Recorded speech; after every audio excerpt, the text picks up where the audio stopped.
Since the early ages, the sanest of people have seen and felt things that defy explanation, things that stay with them for the rest of their lives.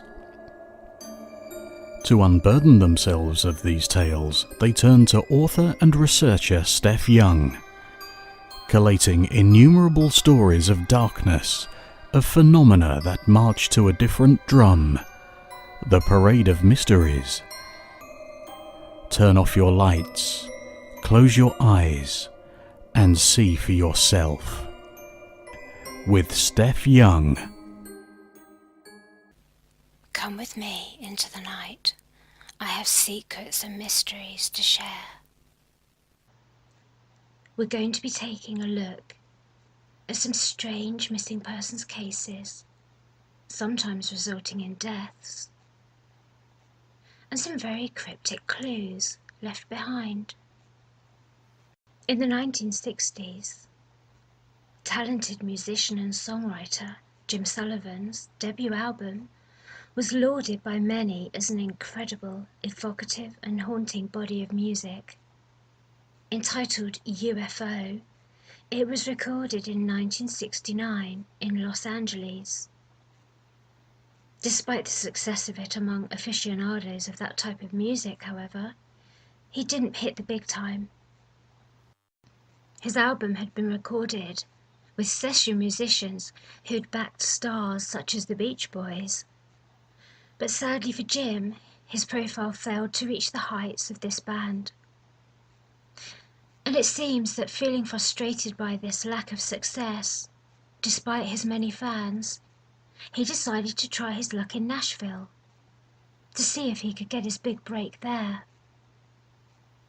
So in 1975, he left his wife and young child, promising them that if he could get work there as a musician in Nashville, then he would stay there and send for them to come. But he never made it to Music City in Nashville. He never arrived there. While driving through the desert of the Southwest, he simply vanished without trace. His disappearance is as mysterious as the lyrics in his songs, and his disappearance has never been solved or explained. Cryptically, the lyrics to his songs include such lines as, "I found a magic man, I bought a pound of magic and a kind of dream and plan. Lot of tricks were pulled in a book I read. Only man I know that got pulled up from the dead." And, looking at the sun dancing through the sky, did he come by UFO? Eerily, his lyrics seem to have been a possible foreshadowing of what was to happen to him. Everyone knows of the Roswell incident, but perhaps something just as mysterious and inexplicable happened in the same New Mexico desert 20 years later. Or perhaps there is a far more mundane explanation. When Jim Sullivan left home and set out in his car along the New Mexico desert highways, no one could have expected it would be the last time he was seen. At some time in the early hours of March the 5th, 1975, he checked into a motel in the small town of Santa Rosa, 2 hours outside of Albuquerque, on Route 66, after leaving his family the day before. Perhaps he was very tired as he drove, because a highway patrol officer saw his car weaving along unsteadily and instructed him to stop and do a sobriety test.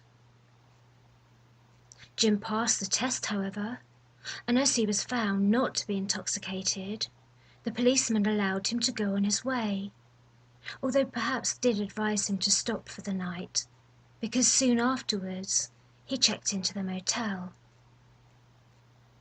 The next day, his motel room was found locked from the inside, the key left there, and his bed looking like it had not been slept in. He was nowhere around, and his car was gone.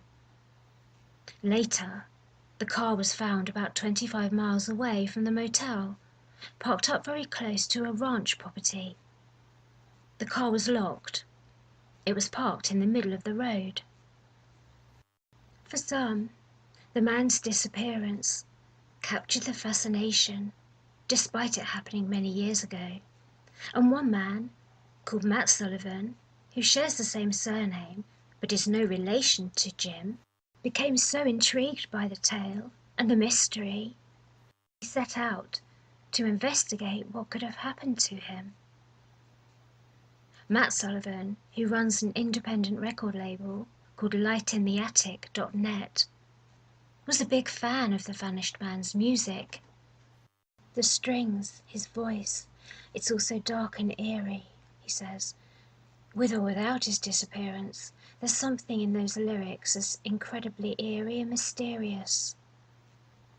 Well, armed with filmmakers, he set out to record his investigation. The family who lived on the ranch outside of which the missing man's car was found had long since moved away, but Sullivan managed to track down the original news reporter who had covered the discovery of the car and the absence of Sullivan, and he also spoke to many of the missing man's friends. One music friend told Matt that he and the missing man had once sat together long into the night, talking about how they would disappear if they ever got to that point in their lives. The missing man said his way of doing it would be to walk off into the desert. Perhaps that's what's happened then. But for the vast majority of those who knew him, they all said he would never have just walked off, and he would never have left his beloved guitar. The one thing that everyone who knew the missing man emphasized was that his guitar was found in his car, and they believed he would never have voluntarily walked off without it, even if he had somehow reached a point of despair. They just couldn't see it happening. If he had planned his disappearance too, they said he would in no way have vanished purposely without taking his guitar. He needed it to make any kind of living, even if it was just busking in the street for a few dollars a day. The wife he left behind too is not convinced that he planned to disappear. She said he felt he could make a better progress with his career in Nashville. Our plan was he'd go there, and if he made it, even a little money, then we'd go there and join him. He was going to call en route from the next stop, but then I never heard from him again. We found out he'd never left Santa Rosa. Well, Matt Sullivan told the New Mexico radio show All Things Considered. So he leaves LA with $120. He starts driving, and 15 hours later checks into a motel in Santa Rosa. His car is found 25 miles away from the motel, and he's never seen or heard from again. The ranch outside which his vehicle was found, parked in the middle of the road, was owned by an Italian family. And after a full-scale search was initiated by the local police, rumors started that the Italians living there were connected to crime families and the mafia. The police believe that the missing man either knocked on the rancher's front door, or that the rancher's wife went out to the car accompanied by two farmhands to find out why he had stopped his car so close to their property. Of course, the possibility then is that some kind of altercation took place in which some kind of foul play was at hand. But this is all just speculation, because no evidence was found by the police to support this, and search parties found no trace of evidence indicating foul play had taken place. But that of course leaves three other possibilities. One being that he had planned his disappearance before even leaving his family home, and had put his vanishing plans into place, among which would have had to have included arranging for someone to come and pick him up. He could have been picked up that night out in the desert and disappeared to start a new life. And yet there wasn't a single person who knew him who could have ever imagined him abandoning music and never playing again. It was everything to him, and it was all he did. Even if he hadn't hit the big time, like many others, they couldn't see him forever abandoning his one passion in life. Nor could they imagine him never getting back in touch with the wife and son, Chris, that he left behind. He has never contacted them, nor any of his hundreds of friends. No one has ever been able to work out why he drove along that road and parked outside the ranch at a strange angle across the road, either. In Matt Sullivan's search for answers, he made phone calls, corresponded by email with people, went to the extent of hiring private detectives. He even consulted with palm readers and psychics, trying to find any clue that would lead them to finding out what had happened in the desert that night. Had he walked into the desert and died? Wandered off into the barren, uninhabited land to kill himself? And yet how far could he have walked away from his car that night? If he had walked away to die out there, searchers would have come across his body in the following days and weeks that they searched for him. Perhaps it's relevant that the ranch family moved quite soon after he disappeared, and the sheriff, who had been in charge, retired. Then again, they're most likely completely unrelated. On the other hand, with the album he had recorded being entitled UFO, and his lyrics speaking of being taken up into the sky, perhaps there is far more to his disappearance than we would wish to imagine. He had written in his songs, "Looking at the sun dancing through the sky, did he come by UFO? I found a magic man, I bought a pound of magic and a kind of dream and a plan." Well, of course, there's no evidence at all that it happened that way. No accounts or trace evidence to go on. But it all seems we'll never know what really happened out there in the desert that night. Al Dobbs was his close friend and the music producer who first discovered his talent, and he too was captivated by his songs. He said his music was totally different. I had not heard anyone put words together like he did. Well, according to Dobbs, at some time after checking into the motel, his good friend had got back on the road and driven 26 miles down a dirt path going into an absolute wilderness. Dobbs speculates, did something go wrong, possibly, and you have a cover-up? Alluding perhaps to an encounter with the ranching family, or others, out on that remote road. But he adds too, both he and his wife had a very long interest in the history of UFOs. They were, as many of us were, fascinated by something from another world. We wanted to believe. I want to believe. I'd love to see them. For at least 18 months, Sullivan's family, state police, and volunteers all combed the area in which his car was found. But they found nothing that could explain what had happened to him. And now, so many years later, it's unlikely that we'll ever know what happened. According to the Prescott Courier of Arizona in 1988, on the night of Halloween, a man called Larry Rivers was driving along a dirt road in the desert when he came across a man walking.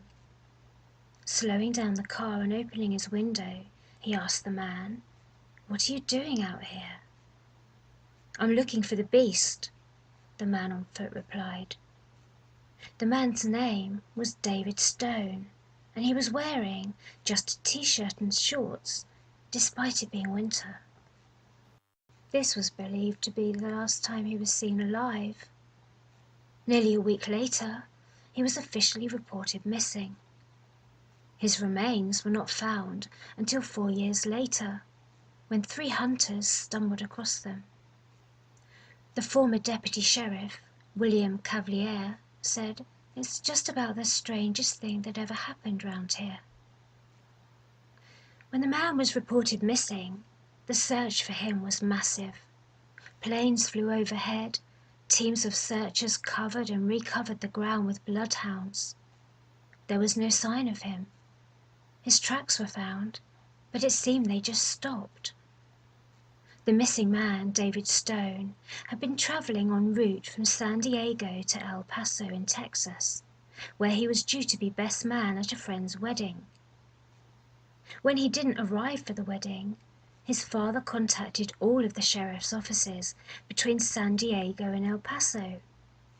None of them had received any reports about the missing man, but the local sheriffs did subsequently discover his car on Route 80 in New Mexico, parked at an odd angle, nearly 15 miles south of Forks Road. The search for him lasted almost 2 weeks until it was called off. His remains were found when hunters, 4 years later, saw bones in a granite outcrop about a mile from the highway. One of the hunters, Ken Melberg, said he thought at first they were animal bones, but as he got up close to them, the first thing he picked up looked to him very much like a human jawbone. He knew then that the bones were not animal at all. They looked distinctly human. Although the hunter said the skull appeared shattered from the back, the exact cause of the missing man's death was unable to be determined by the medical examiner, Mr. Mani Etchami. He said, "There is no reason to believe there was any trauma. He did not sustain any injury before or at the time of his death." And although his skull was in pieces, the doctor believed that this was due to animal predation. Any personal items, such as the man's car keys, his wallet, and a necklace that he wore, and all of his clothing, were all missing from the spot in which his remains had been found. The only thing that was found were the remains of his shoes. The leader of the county search team at the time, Ralph Dowdy, said that their search for the missing man was one of the strangest in his long years of experience. When Stone walked into the desert, he left behind him some very mysterious and hard-to-fathom clues. He left his car near pyramid-shaped mountains, and as searchers followed his initial trail, leading northwest from his car, they came across a pile of small rocks that had been formed into a pyramid and enclosed in a triangle of rocks. The following day, the searchers found another pyramid of rocks further on, and beside this was the missing man's Rolex watch. Stone had been a very successful stockbroker and obviously wealthy enough to have afforded a Rolex. A couple of miles further, the searchers discovered, written in the sand of the desert, the Fibonacci sequence. But instead of the traditional ending of the number 21, it ended at 18. Some say this was Stone's way of signaling that he needed help. But if so, why did he need help? What was happening to him? The bloodhounds led the searchers on a 13-mile trek following the man's scent to close to Highway 80, where it stopped. In his abandoned car, they discovered a note which said, "They think the word is in the safe. 6 knives in Rob's room. You buys your tea and you takes your chances. Halloween." No one's been able to work out what that message meant, nor what happened to him that night. A couple of other witnesses came forward after his death to say that they had also seen him the night of Halloween, and when they'd spoken to him, he'd said the same thing, that he was looking for the beast. An Australian politician and justice of the peace went to his grave without ever getting an answer to the mysterious death of his son. His son had been found on their farm property in Telbang, Queensland, New South Wales, Australia. He was dead in a field, It was 1971, and the politician Lindsay Hartwig was a member of the Queensland Legislative Assembly and a judge. He was a well-educated and very rational man, not accustomed certainly to any outlandish speculation or claims. However, something would happen to him as well as his son that would make him reconsider everything he thought he knew. On June the 11th, 1971, his 19-year-old son Graham had gone out into the fields to fix fences with one of the farm workers. He was later found dead, but his cause of death was never determined. His files, too, have been sealed. Earlier in that day, the politician had been out on his property and had stumbled across a ring of dead grass, approximately 6 meters in diameter. Where it was found bordered an area of heavily forested shrub. It appeared to look like the grass had been somehow burned, although the grass inside the perfect cylinder-shaped burn was healthy. His son had then apparently vanished later that day.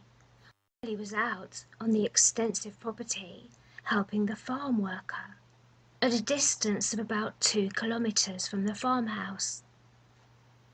When he was found dead, he had a strange mark on his face, but it was said that the doctor in attendance would not let his father see it up close. His son's body was lying just 150 meters from the circle of burnt ground that his father had stumbled across earlier, before his son had disappeared. 2 years later, the father was out alone in his truck. When he described what happened next, he said, "Now I'm sane, and I'm a bushman. I was the greatest disbeliever in flying objects. And yet there in the sky hung 2 pale green objects, like gemstones. They were oval. This is something I've never been able to answer, but it takes me back to my son's death." He asked rhetorically, and alluding to the idea that these spheres were from a dimensional place other than our world. These beings lived. Did he meet up with these people? He asks. Bill Chalker, a veteran examiner of trace evidences, who worked for the Australian Physical Trace Cases organisation, recorded that a few months after the son's death, there was still a 6-meter wide ring next to the heavily forested shrub on the politician's property. He said it was burnt grass, which may or may not have been of fungal properties, and that it was a perfect circle. He also verified that the son had been found about 150 meters away from the circle.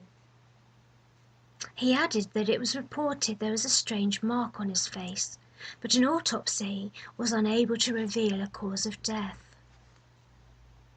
The UFO Investigation Centre for Australia also noted that same year a small child in New South Wales had reported a boat with lights over the roof of their home at about 3 a.m, which had hovered and then disappeared really fast. The next morning, the child's father discovered a dark patch in the front lawn. A Dr. Jeff Stevens later examined the ground and found grey powder. The powder has never been identified as any known natural phenomenon. Any attempt to investigate further the death of the politician's son on the farmland proves fruitless.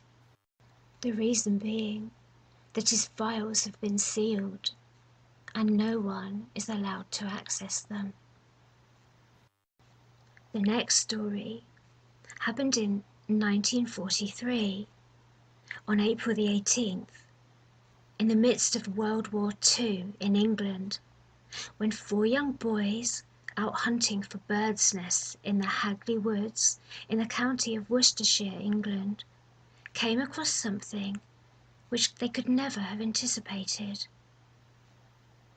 On passing a witch hazel tree, they noticed its large hollow trunk, and they couldn't resist investigating it.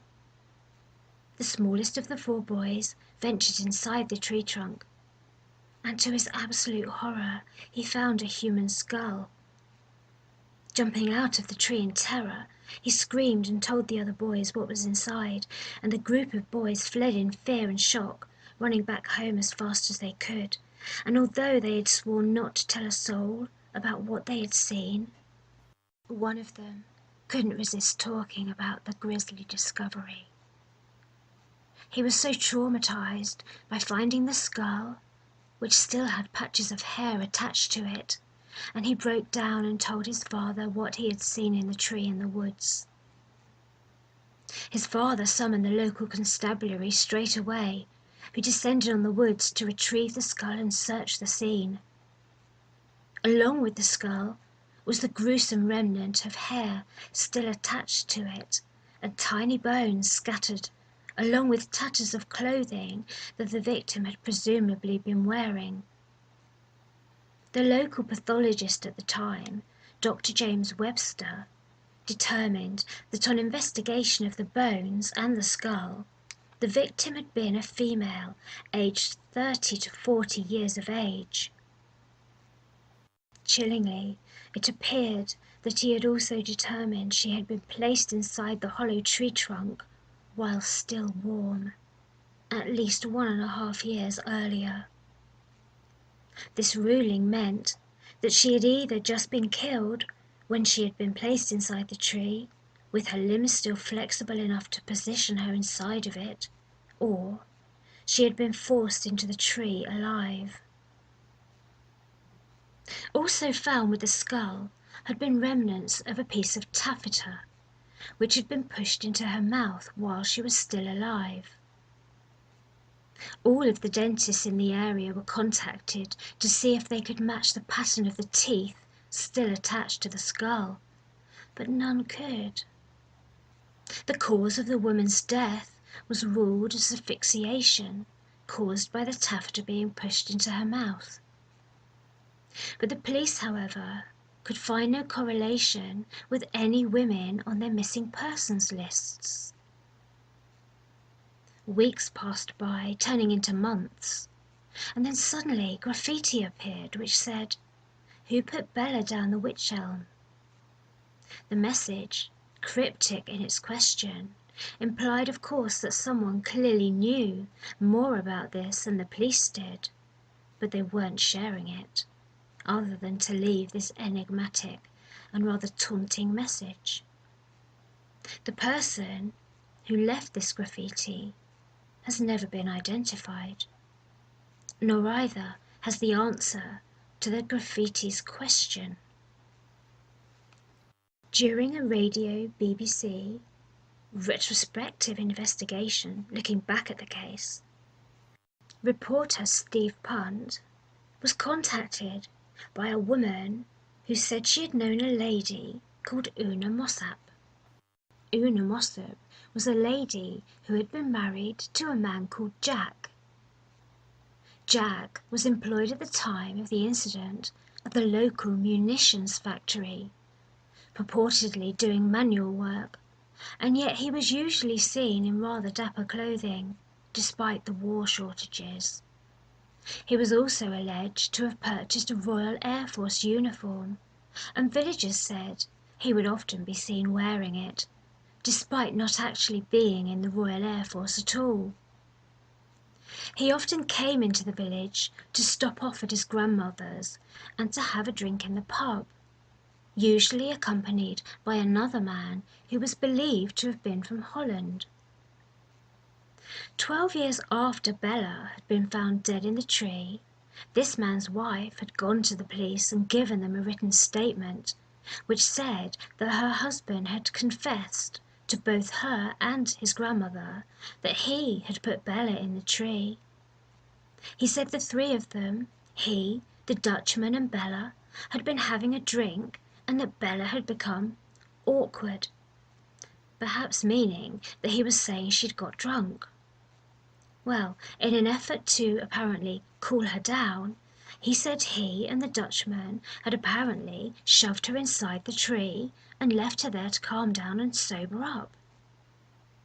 He didn't say he had outright killed her, but rather more that her death had occurred as a result of them leaving her there in the tree trunk. He would go on to tell his wife that he was being haunted nightly by the grisly vision of her staring at him, stuck in the tree and dead. Her eyes were fixed wide open and staring at him. He died at the age of 29 in an asylum for the insane, even before her body had been found in the tree. Rather interestingly, Professor Norma Fenton, who applies mathematical and statistical probability to criminal evidence, stated in the program that the likelihood based on evidence that Jack had killed Bella was actually only 31%. That's not to say he didn't kill her or commit manslaughter, but rather that the available evidence could only statistically say it was 31% likely. The investigation into Bella's death was to take many twists and turns over the years, with some saying she had been a prostitute from a city outside of the area, but with others pointing to the gypsy community as having had an internal fight and her death being the result of it. Then there was also the other rather intriguing possibility that she'd been a spy. A woman called Anna contacted the police to tell them of a spy ring in operation that involved Bella. The woman claimed that Bella was in fact a dancehall singer who was also an undercover spy for the Nazis. In the 1960s, researcher Donald McCormick said that Bella was both a spy and an occultist, whose name was actually Clara Bella, and who had been recruited by the Nazis to infiltrate the munitions factories there. Of course, none of this can be corroborated absolutely, but it did capture the public imagination for years when the story was trickled out by the newspapers, in an era when James Bond novels had just begun being published. Mysteriously, her remains also disappeared, and no one seems to know where they are, nor her final resting place. Curiously, a few months after the skull and remains had been found, a leading anthropologist by the name of Professor Margaret Murray added more mystery to the case by citing the possibility that it could have been a disturbing occult ritual ceremony called the Hand of Glory, and theorizing that the scattered finger bones that were found with the skull indicated that a ritualistic murder had taken place.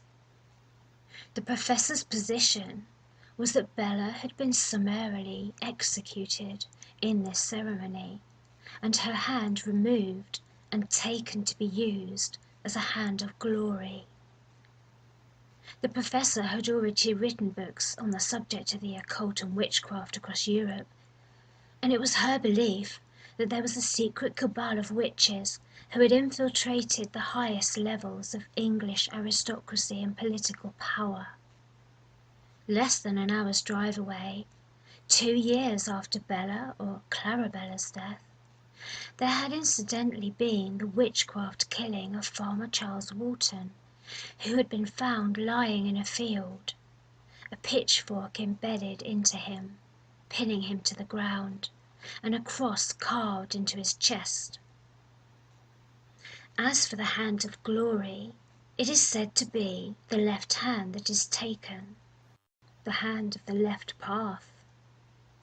In the case of executed prisoners, where the taking of a Hand of Glory was said to be more common, this would be the hand deemed to have committed the crime.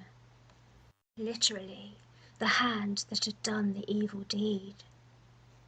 The hand would be removed from the executed prisoner, taken away, and pickled or dried out. Often more was taken from the dead prisoner too. The fat of the corpse would be used to create the candle wax, and the candle, when created, would be placed into the stiff dead hand. The belief was that this hand of glory now held great power, evil power, and that the hand holding the lit candle could stop anyone in their paces. It was believed it would freeze a person. It would prevent a person from moving, from leaving when confronted by it. The hand of a hanged prisoner was most sought after, as it was believed that the more evil the person's crime, the greater the power of their hand would be for magical purposes. In olden times, possession of a hand of glory was much sought after by thieves, in the belief that it aided them when housebreaking and robbing, by freezing and entrancing the occupants of the houses they robbed from. A real hand of glory is actually on display at the Whitby Museum in Yorkshire, England. Whether or not Bella's hand was taken for this purpose or not, and whether she was a dance or singer but really a Nazi spy, has never completely been established, which perhaps makes it all the more intriguing. Or perhaps it was in fact the result of the man who impersonated a Royal Air Force serviceman who hadn't meant to kill her, just shut her up, but who, as a result of his actions, had been driven insane by her spirit returning to haunt him, sending him to the lunatic asylum, where he died at a remarkably young age.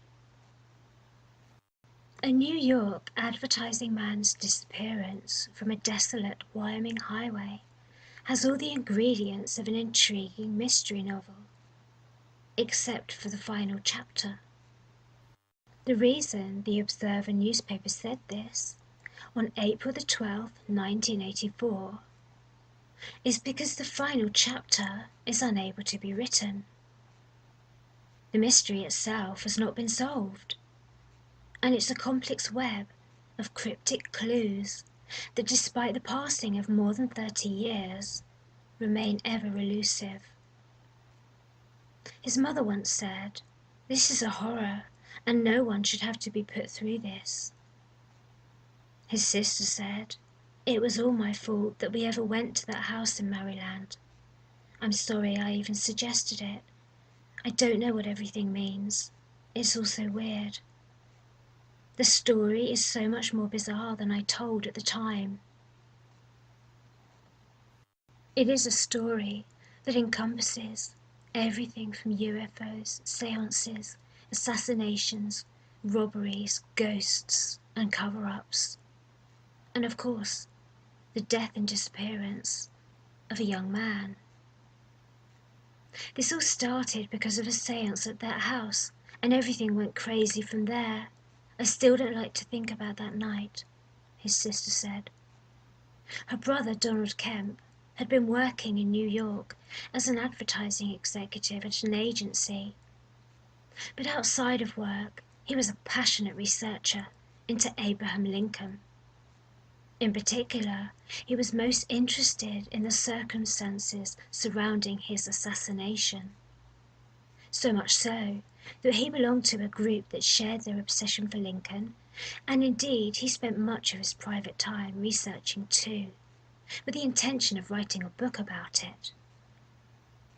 He'd only recently partially recovered from a traffic accident, and it was believed that he'd been left with permanent injury as a result of it. Whether it was this, as the result of his slow recovery from the accident, as some have theorized, that led him to abandon the rat race of New York City and take off for the wilds of Wyoming in search of tranquility and perhaps to write his book, we're not sure. He'd been researching for the book for many, many months, and had amassed an enormous amount of paperwork and notes with which he was going to construct the book. He left New York City with his car full of his belongings and notes and headed west. On his journey, he stopped off at a museum in Cheyenne on November the 15th. Reportedly, he spent a couple of hours there, leaving without realizing he'd left behind his briefcase. The next night, his vehicle was found abandoned, with the engine still running, on a remote road in a Wyoming prairie, about 40 miles from the nearest town. He was nowhere to be seen. The doors were open, and a trail of clothing was strewn across the road. A set of footprints in the snow appeared to indicate that he had walked away across a field, but the footprints just stopped.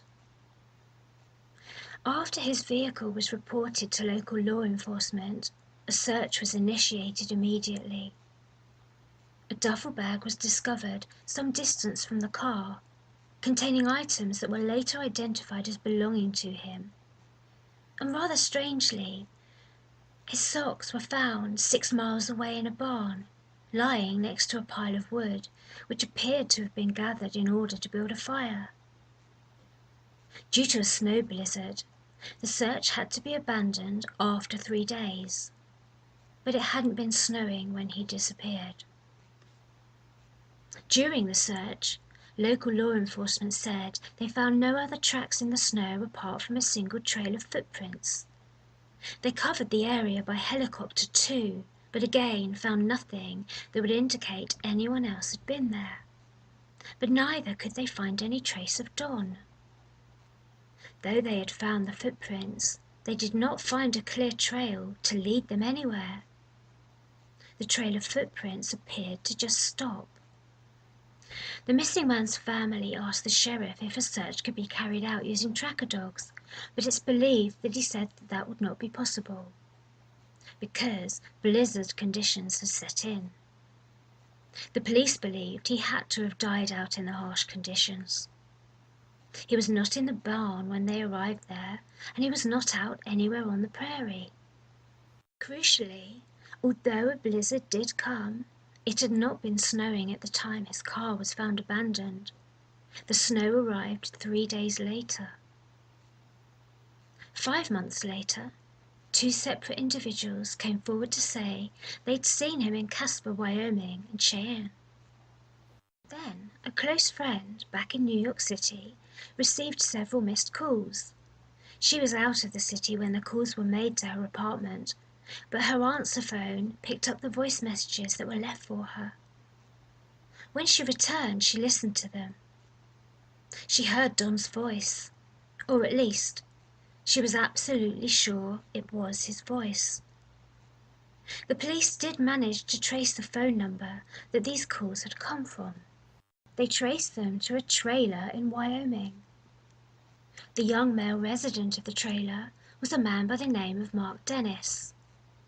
Unfortunately, he claimed to have no knowledge of the calls ever having been made, despite them appearing on his phone bill. The local sheriff questioned him several times about these calls. He denied having made them.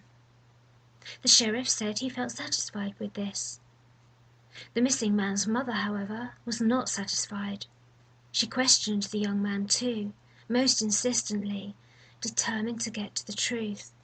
But again, he was not able to tell her anything, or rather, perhaps the man was not prepared to. Well, he got a lawyer some months later, and eventually moved away from the area. The police convinced he had nothing to do with it, though. It was to be 4 long years later that his mother was able to have some kind of closure. Her son's body was found 4 years later, very close to the spot in which his car had been found abandoned. His body was in pristine condition. It was suggested that he had died of exposure not long after his unexplained disappearance. So perhaps it was a simple but tragic case of a man's unplanned disappearance due to, as some have theorized, a nervous breakdown which caused him to evacuate his car in the middle of nowhere and walk off into the distance, to his inevitable death in the cold climate of Wyoming. The thing is, the story isn't so cut and dried. It really isn't a story that can be given an easy ending, because it left an array of unanswered questions.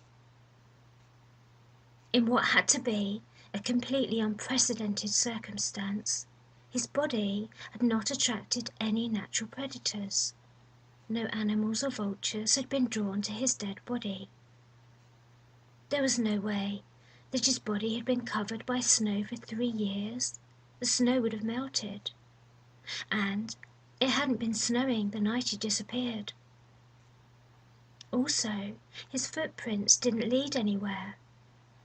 Where they stopped, there was no body. And where he disappeared, he also wasn't seen anywhere during the search. There'd been no sign of him. His friend in New York, Judy, who'd received the phone calls that she thought was him, said that she recognized his voice. She said he spoke in a strained, urgent voice and gave a number where he could be reached. Her number was unlisted. She couldn't have been called without somebody already knowing her number.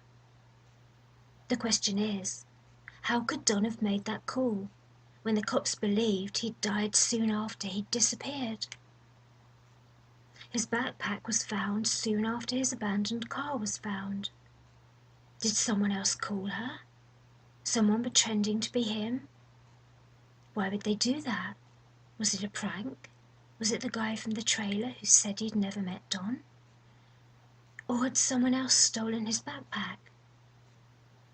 His sister wonders, did this man come across my brother's body and take his possessions, including his phone book? This man looked very, very similar to my brother. I looked in high school pictures. They could have been twins. Did this person kill my brother and take his personal things? Or could it have been a case of mistaken identity? Because they looked so alike, they were practically doppelgangers. The alternatives to the explanation that he abandoned his own vehicle and walked away to certain self-inflicted death is that he was abducted. The problem with this, of course, lies in the lack of a second trail of footprints. Although some sleuths have suggested that an abductor, holding a gun to the back of Don's head, could have stepped in the same footprints as Don to conceal his own.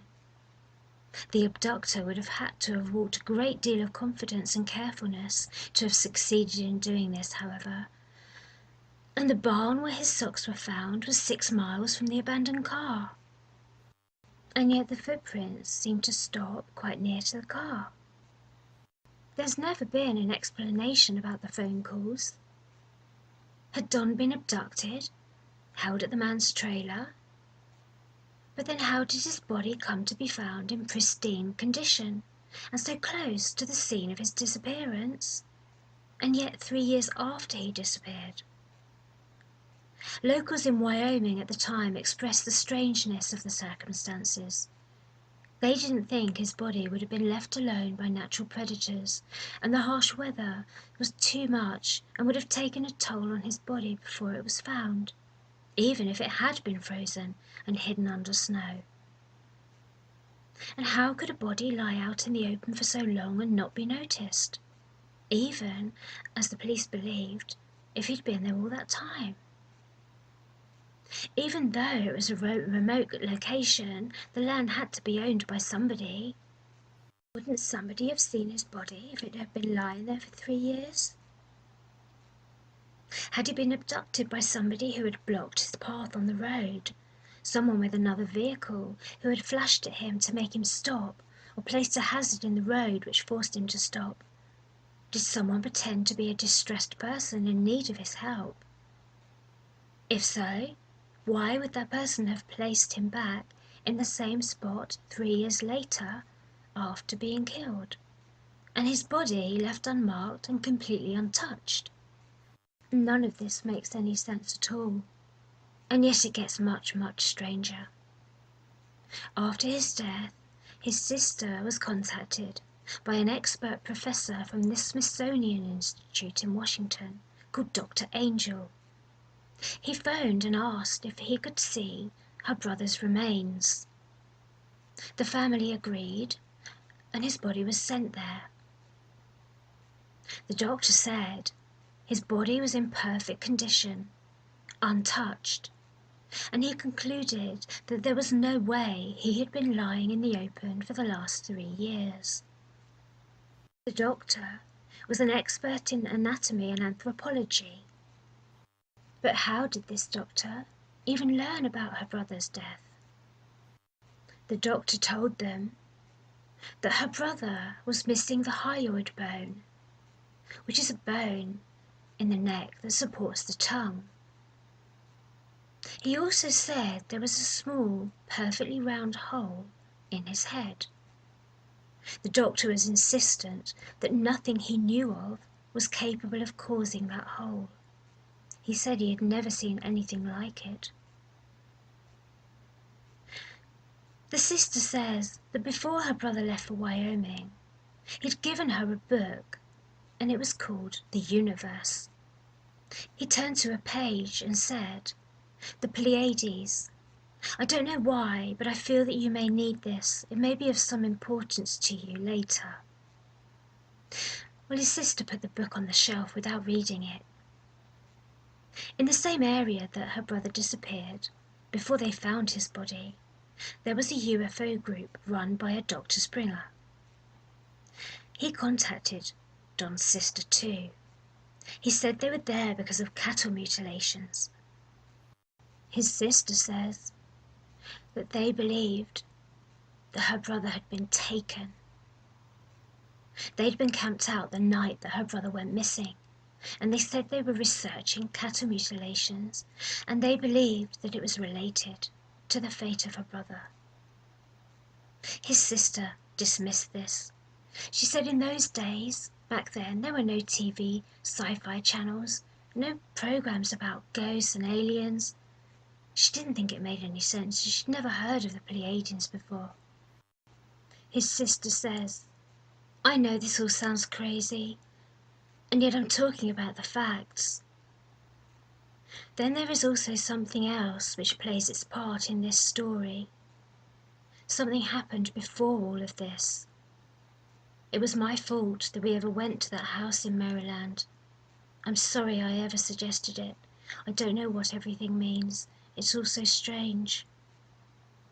My brother had already done years of research into Lincoln when we visited Surratt House Museum in Maryland.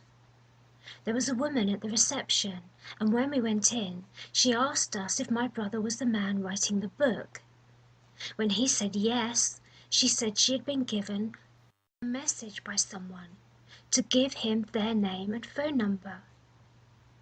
I hesitate to talk about this because it unsettles me still, but my brother contacted the person and it turned out to be a young lady.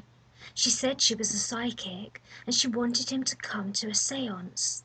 She told him she'd been contacted in regards to the assassination of the president. Well, he said it would be fun to go and that he couldn't pass it up. So one night we went to her house. He brought his best friend and there was a group of us all together, including her husband, and we sat around this lady's dinner table. In the center was a Ouija board. My brother had brought with him a tape recorder and he set up a camera to record anything that happened. We began, and the psychic began to ask questions out loud, and the planchette began to move. She then began speaking in a strange voice, speaking with words that were very antiquated, words that we do not use now. She also said things that she couldn't have known, unusual names that she couldn't have known prior before us, but they were very relevant to us. Some of her knowledge frightened me because she couldn't have known these things. Then she began choking, and I could see a red line forming across her neck. The room became freezing, and the camera began to flicker its lights on and off. In the flashing of the camera, I could see the shadow of what looked like a woman in the hallway. It looked like she had a long dress on with a bustle in the skirt. The room became colder than ever, and it felt as though evil had entered the room. The room became loud. I know because my brother had to shout over everyone to be heard. I don't know why, but there was chaos in the room, and he shouted at everyone to get away from the table. He got us all together and he said the Lord's Prayer aloud. I guess he didn't know what else to do, but gradually everything returned to normal again. After that, I never went to a séance again. But I know my brother did. I know he stayed in contact with her. I know this is all easy to dismiss and laugh off, but I know this was just not hysteria. I was there when it happened. I know what I saw and I know what I felt, and I would never want to have that experience again. A lot more happened after this, but I removed myself from it. That evil, whatever it was palpable. My brother had done years of research among the archives on the assassination. He told me he had uncovered something very disturbing, but he didn't tell me exactly what it was. He didn't specify.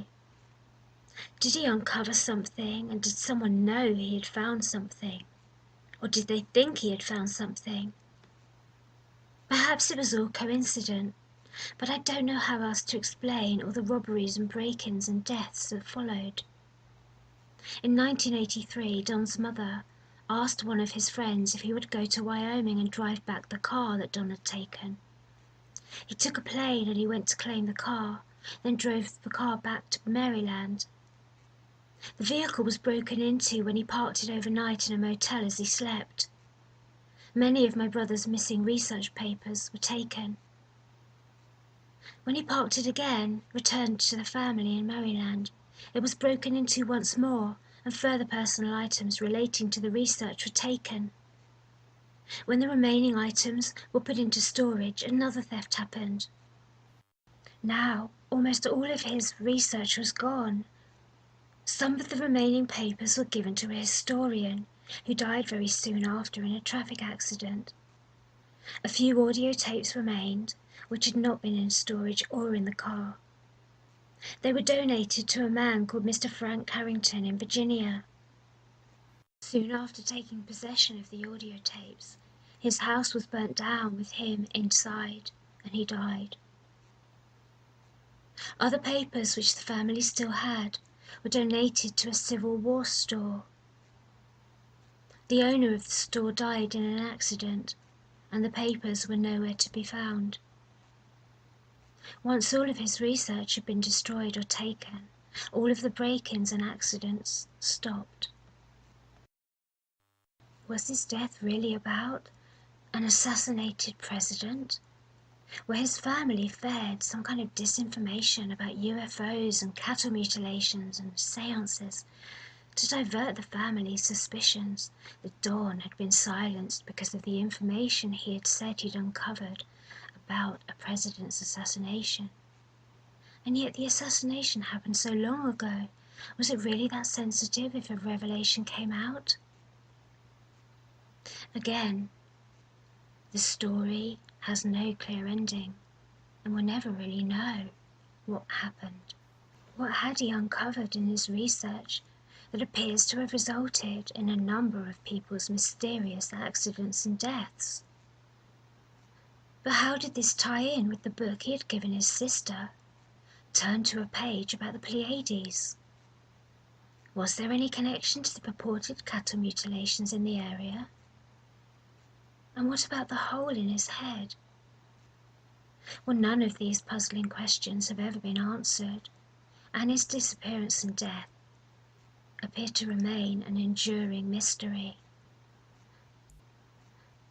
Well, I hope you've enjoyed this episode and that you join me again soon at the Masquerade. You'll find me at Creepy Mysteries Podcast with Steph Young on YouTube or at Patreon for exclusive episodes. That's patreon.com/Steph Young Podcast.